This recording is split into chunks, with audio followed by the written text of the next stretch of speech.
Diligent vengeance. They do not know what they are doing. Luke 23:34. Luke 23:34. This is the third and fourth chapter of Max Lucado's No Wonder They Call Him the Savior. Discover hope in the unlikeliest place. They do not know what they are doing. Luke 23:34.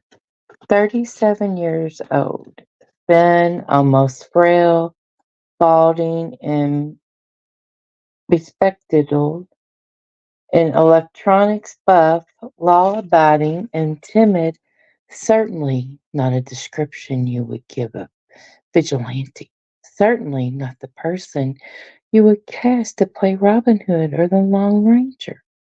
But that didn't bother the American public when Bernhard Hugo Goats blasted for would-be muggers in the New York subway. He instantly became a hero. A popular actress sent him a love and kisses telegram. Thugbuster t-shirts began to appear on the streets of New York City. A rock group wrote a song in his honor. People gave and raised money to go toward his defense. Radio talk shows were dil- dialogued with callers. They won't let it go, said one radio host. It's not hard to see why. Bernard Goetz was an American fantasy come true. He did what every citizen wants to do. He fought back. He kicked the bully in the shins. He punched the villain in the nose. He clobbered evil over the head. Then unassuming hero embodied a nationwide, even worldwide anger, a passion for revenge. The outpouring of support gives clear evidence. People are mad, people are angry. There is a pent-up boiling rage that causes us to toast a man who fearlessly or fearfully says, I ain't taking it no more, and then comes out with a hot pistol in each hand. We tried.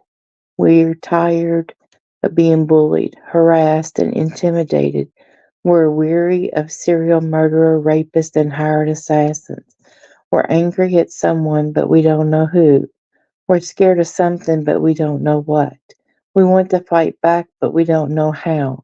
And then, when a modern day Wyatt Earp walks into the scene, we applaud him. He's speaking for us. That a way to go, Thugbuster. That's the way you do it, or is it?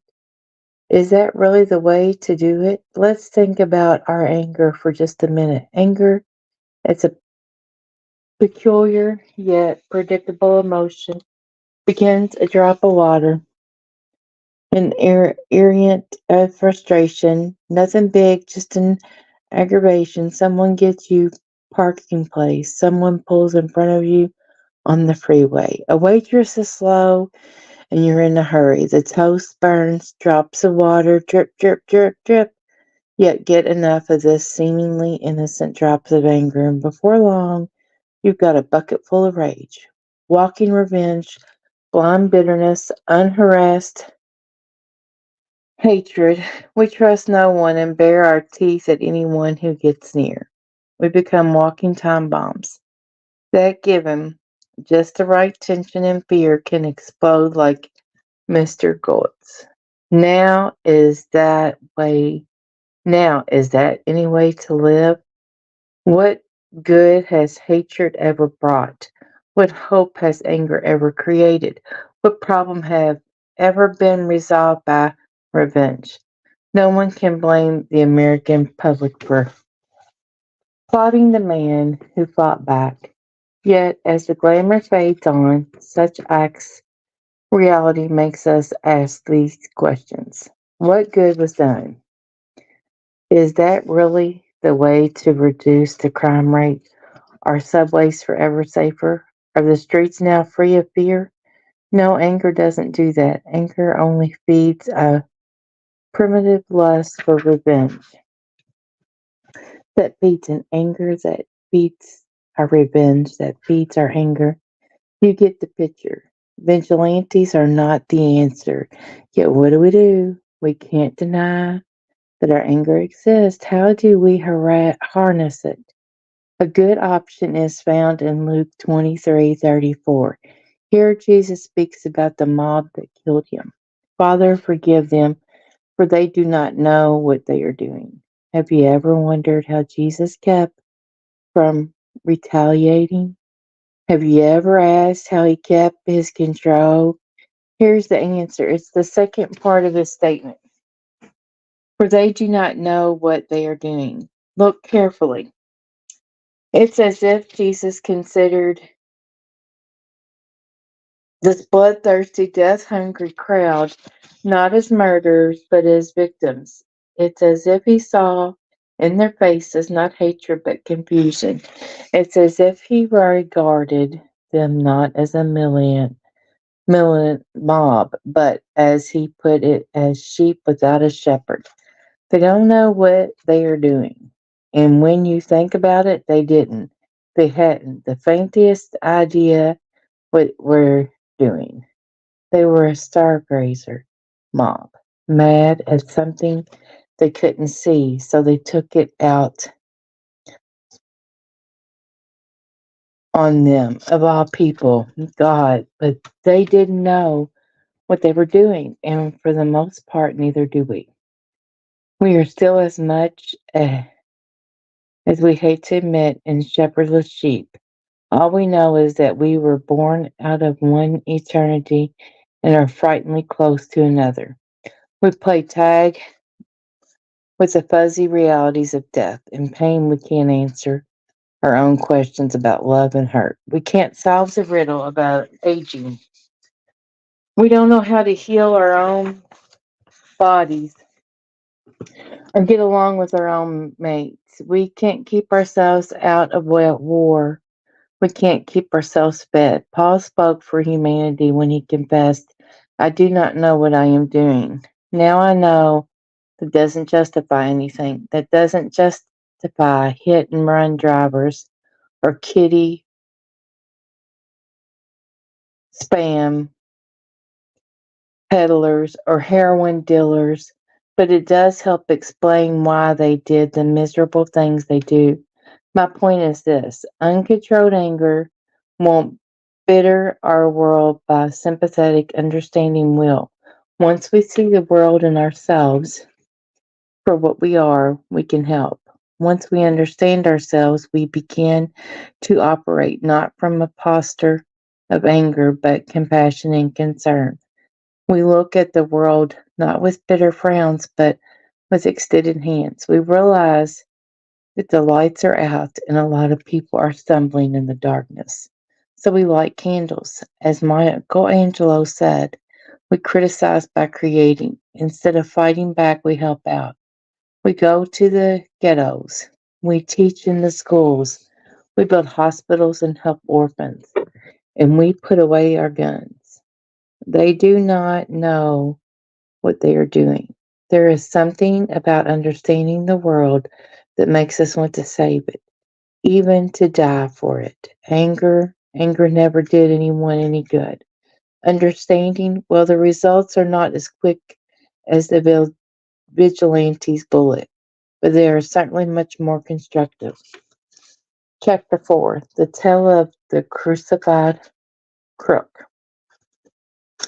I tell you the truth, today you will be with me in paradise. Luke 23:43. The only thing more outlandish than the request was that it was granted. Just trying to picture the scene is enough to short circuit the most fanciful of imaginations, a flat-nosed ex-con asking God's Son for internal life. But trying to imagine the appeal being honored, well, that steps beyond the realm of reality and enters absurdity. But as absurd as it may appear, that's exactly what happened. He who deserved hell got heaven, and we are left with a puzzling riddle. What, for goodness sake, was Jesus trying to teach us? What was he trying to prove by pardoning the strong arm? Who is, in all probability, had never said grace, much less done anything to deserve it. Well, I've got a theory, but to explain it, I've got to tell you a tale that you may not believe. It seems a couple of prowlers broke into a department store in a large city. This successfully entered the store, stayed long enough to do what they came to do, and escaped unnoticed. What is unusual about the story is what this fellows did. They took nothing, absolutely nothing. No merchandise was stolen, no items removed. But what they did do was ridiculous. Instead of stealing anything, they changed the cost of everything. Price tags were swapped, values were exchanged. These clever pranksters took the tag off a $395 camera and stuck it on a $5 box of stationery. The $5.95 sticker on the paperback book was removed and placed on an outboard motor. They repriced everything in the store. Crazy, you bet. But the craziest part of the story took place the next morning. You are not going to believe this. The store opened as usual. Employees went in to work. Customers began to shop. The place functioned as normal for 4 hours before anyone noticed what happened. 4 hours. Some people got some great bargains. Others got fleeced for solid hours. No one noticed that all the values had been swapped. Hard to believe? It shouldn't be. We see the same thing happening every day. We are dialogued by a distorted value system. We see the most valuable things in our lives peddled for pennies, and we see the cheapest smut go for millions. The examples are abundant and besetting. Here are a few that I've encountered in the last week. The salesman who defended his illegal practices by saying, let's not confuse business with ethics. The military man who sold top secret information as well as their integrity for 6,000. The cabinet member of a larger nation who was caught illegally dealing in semi-precious stones, his cabinet position minister of justice. The father who confessed to the murder of his 12-year-old daughter. The reason he killed her, she refused to go to bed with him. Why do we do what we do? Why do we take blatantly black and white and paint it gray? Why are priceless more trashed while senseless standards are obeyed? What causes us to evaluate the body and degrade the soul? What causes us to pamper the skin while we pollute the heart? Our values are messed up. Someone broke into the store and exchanged all the price tags. Thrills are going for top dollar, and the value of human beings is at an all-time low. One doesn't have to be a philosopher to determine what caused such a sag in the market. It all began when someone convinced us that the human race is headed nowhere. The man has no destiny, that we are in cycle, that there is no reason or rhyme to this absurd existence. Somewhere we got the idea that we are meaningless, trapped on a puny mud heap that has no destination. The earth is just a spinning mausoleum, and the universe is purposeless. The creation was incidental, and humanity has no direction. Pretty gloomy, huh? The second verse is even worse. If man has no destiny, then he has no duty, no vocation, no responsibility. If man has no destiny, then he has no guidelines or goals. If a man has no destiny, then who is he to say that what is right is or wrong? Who is he to say that a husband can't leave his wife with family? Who is to say you can't abort a fetus? What is wrong with shaking up? Who says I can't step on someone's neck to get to the top? It's your value system against mine. No absolutes, no principles, no ethics, no standards. Life is reduced to weekends, paychecks, and quick thrills. The bottom line is disaster. The existentialist writes, existentialist Jean-Paul Sartre finds it extremely embarrassing that God does not exist. For 3, there disappears with him all possibility of finding values in an intellectual heaven. Everything is indeed permitted if God does not exist, and man is in consequence forlorn, for he cannot find anything to depend on within or without himself. If man has no duty or destiny, the next logical step is that a man has no value. If a man has no future, he has no worth much. He is worth, in fact, about as much as a tree or a rock. No difference, then there is no reason to be here. Therefore, there is no value. And you've seen the results of this. Our system goes haywire. Where we feel useless and worthless, we freak out, we play games, we create false value systems. We say that you are valuable if you are pretty. We say that you are valuable if you can produce. We say that you are valuable if you can slam dunk a basketball or snag a pop fly. You are valuable if your name has a doctor in front of it or PhD on the end of it. You're valuable if you have a 6-figure salary and drive a foreign car. Value now measured by 2 criteria, appearance and performance. Pretty tough system, isn't it? Where does that leave the handicapped or the ugly and uneducated? Where does that place the aged or the handicapped? What hope does that offer the unborn child? Not much. Not much at all. We become nameless numbers on mislaid list. Now, please understand, this is a man's value system. It is not God's. This plan is much brighter. God, with eyes twinkling, steps up to the philosopher's blackboard, erases the nerve-ending, ever-repeating cycle of history, and places it with a line, a hope-filled, promising, slender line, and looking over his shoulder to see if the class is watching. He draws an arrow at the end. In God's book, man is heading somewhere. He has an amazing destiny. We are being prepared to walk down the church aisle and become the bride of Jesus. We're going to live with him, share the throne with him, reign with him. We count, we are valuable, and what's more, our worth are built in. Our value is inborn.